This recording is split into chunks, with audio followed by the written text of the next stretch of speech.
데살로니가 후서는 사도 바울이 데살로니가 교회에 보낸 두 번째 편지입니다. 자, 그런데 이 데살로니가 후서 내용 가운데는 왜 이 데살로니가 후서를 쓰게 되었는가, 이 동기를 전혀 언급하고 있지 않습니다. 다만 데살로니가 교회 성도들 가운데서 주의 날이 이미 이르렀다라는 이 종말론, 그런 입장에서 광신적인 기대나 또 어떤 혼란을 일으킬 것에 대한 우려하는 마음으로 바울이 다시 데살로니가 후서를 쓴 것이 아닌가, 이러한 동기 하나로 보는데요. 즉 데살로니가 전서는 데살로니가 교회 성도들에게 예수님의 재림에 대한 확신, 그러니까 예수님은 반드시 이 땅에 오신다라는 말씀을 주면서 핍박과 환난과 고통 가운데 있는 그들에게 위로하고 격려하기 위한 편지라고 한다면, 데살로니가 후서는 이제 주님의 재림에 대한 잘못된 가르침을 바로잡기 위하여 쓴 편지라고 이야기할 수 있을 것입니다. 자, 그런데 바울은 이 발신인을 밝힌 이후에 제일 먼저 데살로니가 교회의 성도들에게 은혜와 평강을 빌어줍니다. 오늘 본문 2절에 보면 하나님 아버지와 주 예수 그리스도로부터 은혜와 평강이 너에게 있을지어다 라고 말하죠. 이것은 우리가 익숙한 표현으로 바울의 서신서에는 아주 공통적으로 쓰여진 그런 단어예요. 자, 여기서 이 은혜라는 카리스라는 말은 헬라적인 인사 표현법입니다. 헬라 사람들의 인사. 자, 그리고 이 평강이라는 이 에이레네, 유대어로는 우리가 잘 알듯이 샬롬이라는 그런 단어죠. 이것은 유대 사람들의 인사법입니다. 자, 그러므로 헬라인과 유대인, 즉 이방인과 그리고 유대인 모든 사람들에게 이 은혜와 평강을 비는 바울의 애정어린 마음이 여기서 우리가 엿볼 수 있는데요. 사실 이 은혜와 평강은 우리의 삶에 가장 필요한 영혼의 2대 요소입니다. 특히 이 데살로니가 교회는 외부적인 핍박과 내부적인 갈등으로 힘들어하는 가운데서 이 하나님의 은혜와 평강은 정말로 저들에게 무엇보다도 필요한 요소였죠. 그래서 데살로니가 교회 성도들에게 은혜와 평강을 빌어주면서, 그리고 먼저 이 교회 성도들에게 감사의 표현을 언급하고 있습니다. 자, 우리 3절 말씀을 함께 보시겠습니다. 형제들아, 우리가 너희를 위하여 항상 하나님께 감사할지니 이것이 당연함은 너희 믿음이 더욱 자라고 너희가 다 각기 서로 사랑함이 풍성함이니. 아멘. 바울이 데살로니가 교회 성도들에게 감사했던 내용은 두 가지입니다. 하나는 외부적인 여러 가지 핍박 가운데서도 그들의 믿음이 더욱더 성장해 나가는 모습과, 또 하나는 그들 서로 사랑함이 풍성함 때문에 감사한다라고 이야기하죠. 사실 이 데살로니가 교회는 사도 바울이 세운 교회예요. 그러니까 지극히 큰 애정을 가지고 있기 때문에 이 데살로니가 교회 성도들이 차근차근 믿음이 성장한 모습과 또 사랑이 풍성한 모습을 보면서 감사할 수밖에 없을 거예요. 그러나 그것은 자기가 교회를 세웠기 때문에 가지는 마음이 아니라 일반적으로 모든 교회의 리더들은 성도들의 믿음이 날마다 성장하고 또 사랑으로 풍성해질 때 감사하고 기뻐할 수 있는 겁니다.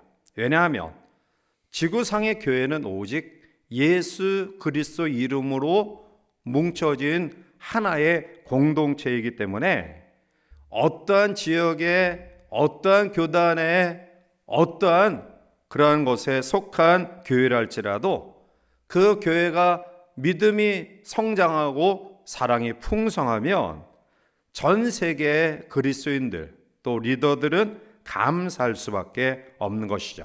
자, 그리고 바울은 이제 본격적으로 데살로니가 교회 성도들에게 하나님의 나라에 합당한 자로 세워지기를 원한다, 이런 간곡한 당부를 5절에 이야기하고 있어요. 자, 우리 5절 말씀을 함께 옵니다.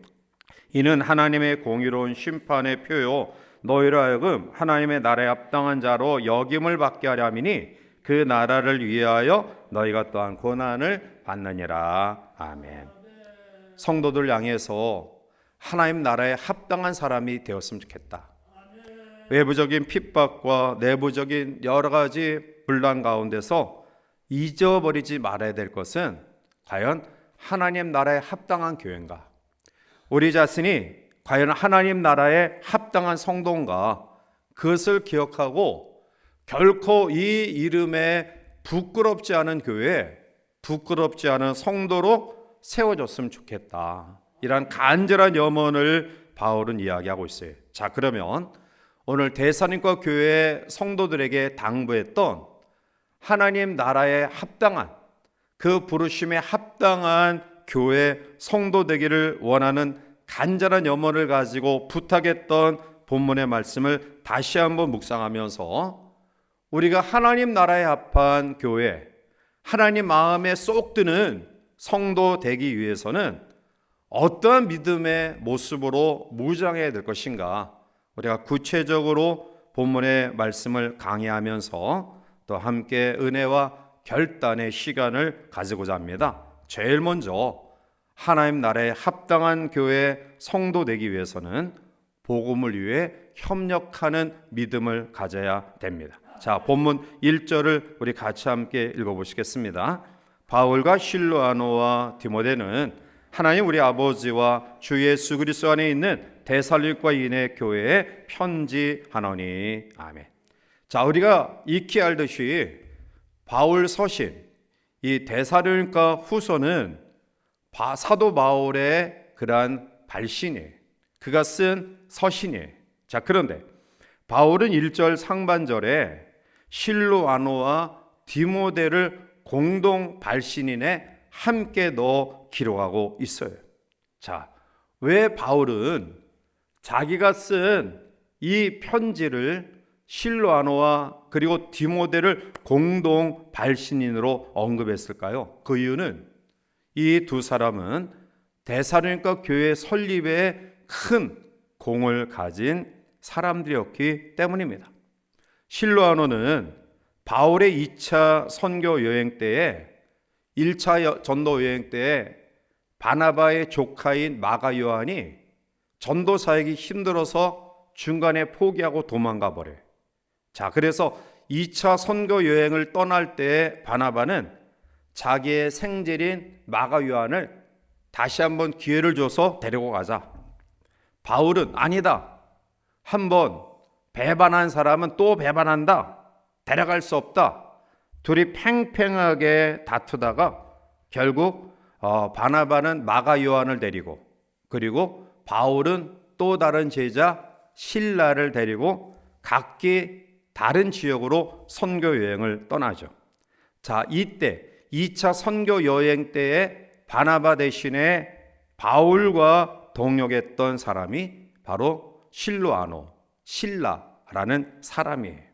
자, 그는 이때부터 그 이후에 사도 바울의 생사고락을 함께 하면서 데살로니가 교회 설립 때도 같이 있었던 동역자였습니다. 디모데는 우리가 잘 알듯이 바울의 영적인 아들로서 가장 사랑받는 제자 및 동역자죠. 그 또한 2차 선교 여행 때에 루스드라에서 합류했고요. 특히 이 데살로니가 교회를 염려하던 바울에게 이 데살로니가 교회의 좋은 소식을 바울에게 알려준 연락책의 역할을 감당했던 사람이 바로 디모데예요. 결국 이 실로아노와 디모데는 데살로니가 교회 성도들이 익히 알고 있었던 사람이고요. 그리고 이 교회 설립에 큰 역할을 했던 사람이기 때문에 공동 발신인으로서 이들의 이름을 기록함으로 편지의 내용도 더 데살로니가 교회 성도들이 친밀하게 자기가 아는 사람들이, 자기들이 섬겼던 사람들이, 존경하는 사람들이 쓴 편지라는 이 사실에 대해서 더 호감을 가지고 그것을 진실되게 받아들이게 하고자 하는 목적이 이 가운데 있었던 거죠. 자, 그런데 이러한 외적인 그러한 요인보다 우리는 공동 발신인을 기록한 바울의 이 마음속에 얼마나 바울이 이 동력과 협력의 정신을 소중히 여겼는가를 잘 알 수 있습니다. 즉, 바울 혼자 얼마든지 데살로니가 교회 성도들에게 편지했던 내용을 통해 친밀감을 줄 수 있습니다. 그런데 자기의 제자들, 자기를 통해 복음을 접했던 그런 어린 사람들을 함께 공동 발신인으로 세웠던 것은 사도 바울의 겸손한 모습을 여기서 보게 되고요. 그리고 하나님의 사역은 결코 혼자 감당할 수 없으며 믿음의 동력과 기도의 동력이 필요함을 우리에게 말씀하고 있는 거예요. 사실 교회는 다양한 사람들이 모여있기 때문에 사실 이러한 하나 되는 마음을 가지기가 쉽지 않아요. 또 사탄의 가장 큰 전력은 하나됨을 막는 거예요. 사탄은 우리의 마음을 흐트러 놓습니다. 그래서 여러 소리가 나게 하고 사곡이 많아지게 해서 배를 산으로 끌고 가게 만듭니다. 자, 이러한 가운데서 사도 바울이 우리에게 주신 이 사역의 가장 귀하고 복되고 아름다운 모습은 공동체를 위해 서로 협력하는 마음이다라는 거예요. 어떠한 사람도 독불 장군을 좋아하진 않아요. 제 잘난 못에 제가 최고라는 마음을 가지고 우의독격, 주변의 모든 이야기를 듣지 아니하는 그러한 사람들은 좋아하지 않아요. 멋진 사람은 어떠한 사람이냐? 어울릴 줄 아는 사람이에요.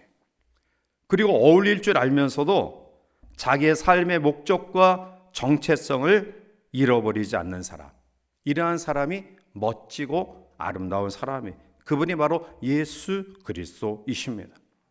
주님의 생애는 우리에게 많은 교훈을 줘요. 이의 삶을 닮았던 사람이 사도 바울이에요.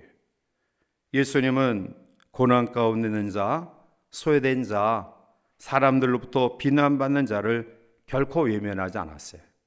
품고 그들을 수용하고 나갔어요. 사도 바울도 마찬가지죠. 자기가 헬라인에게는 헬라인처럼, 또 로마 사람에게는 로마 사람처럼, 유대인에게는 유대인처럼 대한다. 모든 사람의 입장에서 그들을 수용하고 받아들이고 또 생명의 복음을 들어야 될 대상으로 알고 이러한 위치에서 사역을 감당한다라고 고백했어요. 오늘 예수님은 사람들로부터 먹고 마시기를 탐하는 자란 그러한 비난을 받아야 해요. 이 비난은 대적들이 예수님을 비난하려고 붙였지만 오히려 예수님의 삶의 특색을 잘 보여주는 표현이에요. 예수님은 가는 곳마다 기쁨과 즐거움과 소망과 희락과 희망을 심어 주었어요. 그래서 예수님의 첫 번째 표적도 가나 혼인잔치에서 물을 포도주로 바꾸는 우울할 수밖에 없는 환경 가운데 있었던 그 가정을 기쁨의 잔치로 승화시키는 이 일을 예수님의 첫 번째 표적으로 우리에게 보여주고 있는 것은 주님은 정체성과 삶의 목적은 잃어버리지 않았지만 가는 곳마다 그 속에서 그 사람들을 이해하고 그들을 수용하고 그들을 받아들이는 마음을 가졌던 분임을 우리는 잘 알아요. 우리가 그 주님을 따라가는 제자로 세워지기를 원한다 한다면 주님의 삶의 모습을 닮아야 되지 않을까요? 독불장군처럼 어울릴 줄 모르고 자기 의사와 의견만이 최고인 것처럼 착각하는 어리석음이 아니라 좀 더 이해하고 수용하고 배려하는 그런 마음으로 서로 합력할 때 여리고도 무너지고 요단강도 갈라지고 우리에 주어진 모든 그러한 문제들이 해결되어지는 새로운 변화와 회복과 부흥의 역사가 우리가에게 나타날 줄 믿습니다. 하나님 나라에 합당한 사람은 자기 혼자 독불장군으로 나아가는 사람이 아니라 협력하여 조금 템포를 늦춰서 뒤늦게 쳐져 달려오는 사람들과 보조를 맞출 줄 아는 여유로움을 가진 사람, 이러한 사람이 하나님 나라에 합당한 사람인 것입니다. 두 번째로 하나님 나라에 합당한 사람은 어떠한 사람이냐? 믿음과 사랑이 풍성한 사람이에요. 자, 우리 3절 넘어가서 함께 보겠습니다. 형제들아, 우리가 너희를 위하여 이것이 당연하면 너희의 믿음이 더욱 자라고 너희가 다 각기 서로 사랑함이 풍성함이니. 아멘. 자, 여기서 우리가 너희를 위하여, 우리는 바울과 함께했던 동역자들이 이룬 선교팀을 이야기하죠. 자, 우리가 너희를 위하여, 데살로니가 교회의 성도를 위해서 항상 하나님께 감사하는 것은 조금 전에도 말씀드렸지만 믿음이 더욱 자라고 너희가 서로 사랑함이 풍성하다. 그것 때문에 감사한다 라고 이야기해요. 물론 데살로니가 교회의 성도들 가운데는 바람직하지 못한 사람들도 끼어 있었어요. 데살로니가전서 5장에 보면 규모 없는 자들, 마음이 심약한 자들, 힘없는 사람들, 재림에 대한 잘못된 이해로 동요하는 사람들, 규모 없이 행하면서 일은 하지 아니하고 일만 만드는 사람들, 이러한 바람직하지 못한 사람들도 있었지만 그러나 대부분의 성도들은 믿음이 더욱 자라고 사랑이 풍성했어요. 자, 믿음이 더욱 자란다라는 원어의 의미는 하나님께 대한 신뢰가 깊어졌다라는 의미예요. 하나님께 대한 신뢰가 더 커졌다. 그것이 바로 믿음이 성장한, 자란 그런 모습의 의미예요. 외부적인 그런 핍박과 박해는 우리의 신앙을 위축되게 만들 거예요. 두려움에 빠지기도 하고요. 염려와 자기가 가진 여러 가지 것들을 빼앗길 수밖에 없는 상황 가운데 그러한 두려움, 걱정이 가득할 거예요. 그런데 그러한 가운데서 믿음이 더욱 자랐다. 즉 하나님에 대한 신뢰가 더 깊어졌다라는, 외부적인 환경이 그들의 믿음을 유약하게 만들지 않았다라는 거예요. 하나님의 선한 이해에 대한 분명한 믿음이 약해지지 않았다는 거예요. 하나님은 선하신 분이시다. 하나님은 반드시 심은 대로 거두게 하시며 공의로 판단하시는 분이시다. 우리가 지금 어려움과 힘듦과 고통과 박해와 고난 가운데 있지만 반드시 하나님 우리를 굽어 살펴주시고 인도하시고 승리케 하실 것이다. 믿음이 더욱 성장하는, 즉 하나님께 대한 신뢰가 더욱 깊어지는 은혜가 우리 가운데 있기를 원합니다. 사탄은 끊임없이 우리의 마음을, 믿음을 흔듭니다. 요동치게 합니다. 하나님의 선하심에 대한 이해심을 무너뜨립니다. 그래서 우리의 신앙을 약하게 만들고요, 하나님께로부터 멀어지게 만듭니다. 그러나 데살로니가 교회의 성도들은 믿음이 더욱 자랐어요. 오히려 그 환난이 하나님께 향한 신뢰의 마음을 더 깊게 하는 은혜를 경험하게 됩니다. 두 번째로 사랑이 풍성하다라는 말의 의미는 사랑이 남아돌 정도로 많다라는 의미예요. 겨우겨우 어쩔 수 없이 힘겹게 우리가 사랑하는 것이 아니라 남아돌 정도로 누르고 넘치도록 채워주시는 하나님의 놀라운 사랑의 풍성함이 데살로니가 교회의 성도들에게 있었다. 그들은 수직적으로 하나님께 대한 신뢰, 수평적으로 타인에게 나타나는 신앙의 사랑의 표현을 겸비했던 사람들이에요. 바울은 이러한 교회를 보고 기뻐했던 거예요. 감사했던 거예요. 리더는 양떼의 믿음이 성장하고 또 사랑이 풍성할 때 그것처럼 기쁜 일이 없습니다. 현대인들에게는 세 가지 갈증이 있는데요. 하나는 대화의 갈증이에요. 진실한 대화 상대를 원합니다. 또 하나는 교감의 갈증이에요. 서로 통하는 사람들을 갈구하고 있습니다. 세 번째는 우리 모두가 원하는 사랑의 갈증이에요. 그 갈증을 어디에서 해소할 수 있을까요? 교회 공동체에서 해소시켜야 될 줄 믿습니다. 교회가 이러한 역할을 감당해야 될 것입니다. 진실한 대화와 그리고 아름다운 소통과 그리고 변함없는 사랑을 주고받는 모습들이 우리 가운데 있어야 될 것입니다. 이것이 바로 하나님 나라에 합한 사람들입니다. 여러분들의 언어가 다른 사람들에게 용기를 주는 언어가 되기를 원합니다. 돈 들지 아니하는 가장 값비싼 선물은 말이에요. 이것은 여러분들이 물질을 수반하지 않아도 죽어가는 사람을 살릴 수 있는 힘을 가지고 있는 거예요. 비판과 원망, 조롱과 비난의 말보다 격려와 용기와 희망과 소망을 주는, 사명을 일깨워주는, 주변의 사람들의 마음을 다시 한번 일으켜 세워주는 이러한 사랑의 언어가 우리 가운데 있기를 원합니다. 또한 주변의 사람들을 밝게 대해주시길 바랍니다. 먼저 웃어주시길 바랍니다.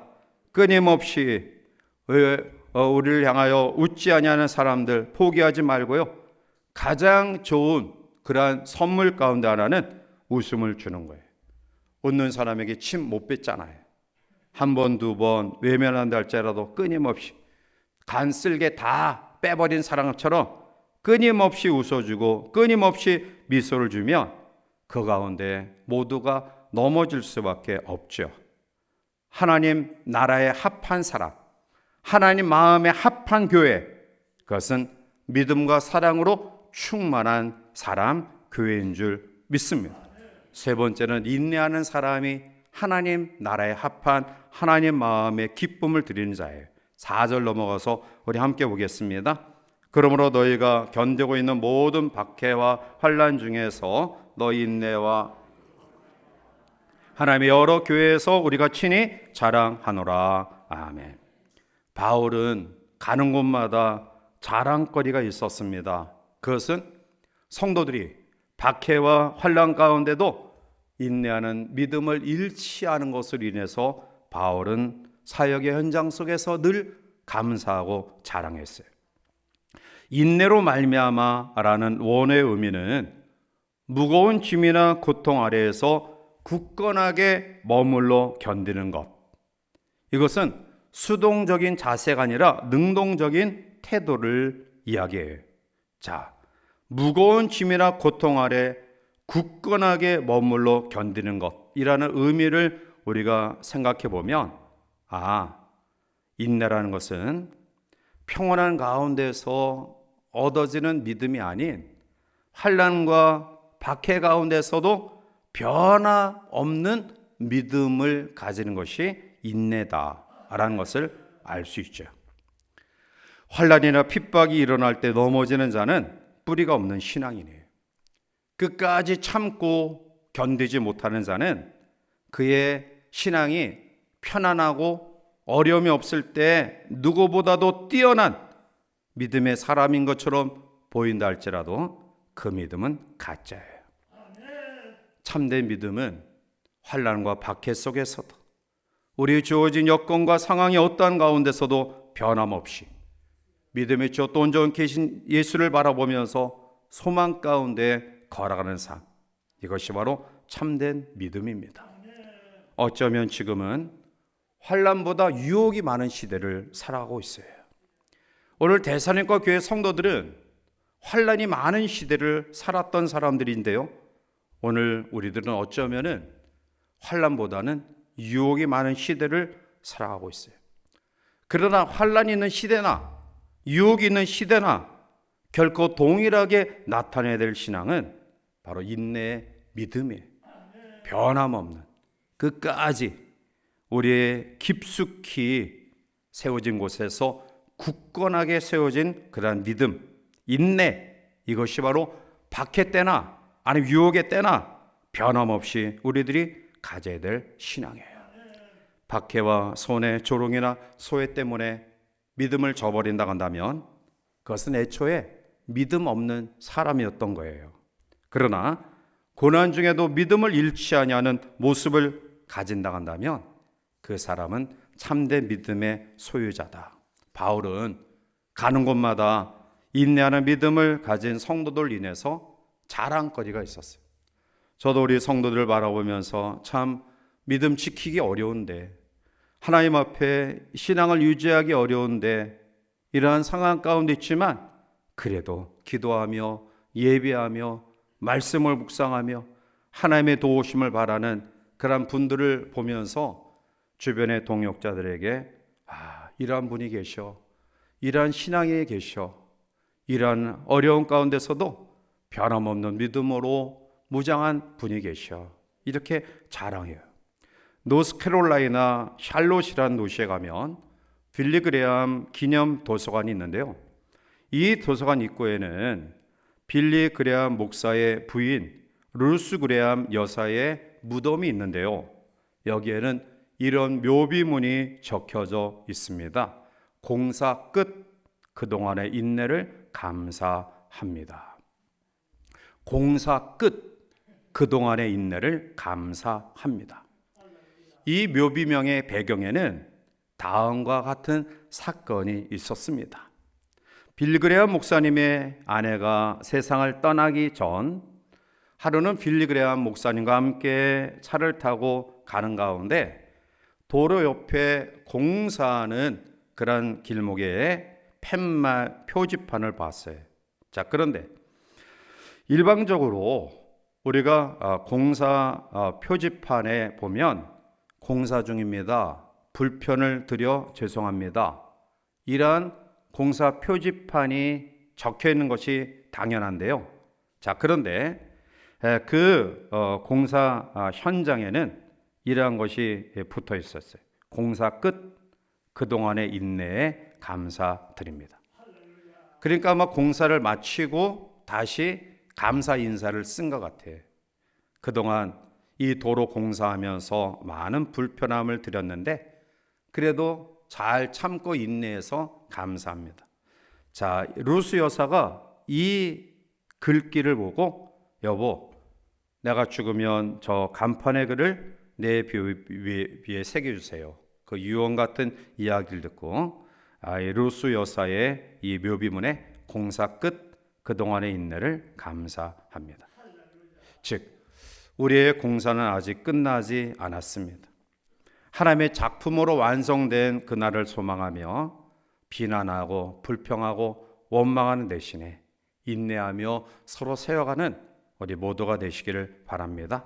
그래서 우리 모두도 우리의 마지막 그런 묘비에 그동안의 인내를 감사합니다, 나의 사명을 마쳤습니다, 이러한 묘비명이 우리의 묘비명이 되었으면 좋겠어요. 네 번째로 어떠한 사람이 하나님 나라에 합당한 자인가, 5절에 결론적인 말씀으로 우리에게 이야기하죠. 자, 우리 5절을 함께 읽겠습니다. 이는 하나님의 공의로운 심판의 표요 너희로 하여금 하나님의 나라에 합당한 자로 여김을 받게 하려 함이니 그 나라를 위하여 너희가 또한 고난을 받느니라. 아멘. 하나님 나라에 합당한 사람, 하나님 마음에 합한, 하나님 마음을 기쁘게 드리는 사람은 주를 위해 고난을 감수하는 사람이에요. 하나님 나라의 백성된 사람들은 이 말씀을 보면 고난을 받을 수밖에 없다라는 사실을 알게 되죠. 왜냐하면 사탄이 끝까지 우리를 내버려 두지 않아요. 사탄이 마지막까지 하나님 나라에 합당한 백성 되는 것을 사탄은 그냥 내버려 두지 않아요. 가만히 보고 있지 않습니다. 그래서 어떻게 해서든지 우리의 모든 삶의 환경들을 부추겨서 하나님 나라에서 떨어지게 만들려고 사탄은 길을 쓰고 있어요. 자, 그러한 속에서 힘들고 또 어렵고 고통스러워서 어디 이거 예수 믿겠어? 이런 회의감이 들 수도 있고요. 또 두려움과 염려를 떨치지 못하는 그런 마음을 가질 때도 있을 거예요. 자, 이러할 때 오늘 성경은 하나님 나라를 위하여 합당한 사람이 누구냐? 바로 고난을 감수하는 사람이다. 왜냐하면 이 고난은 5절 상반절에 보면 하나님의 공의로운 심판의 표다.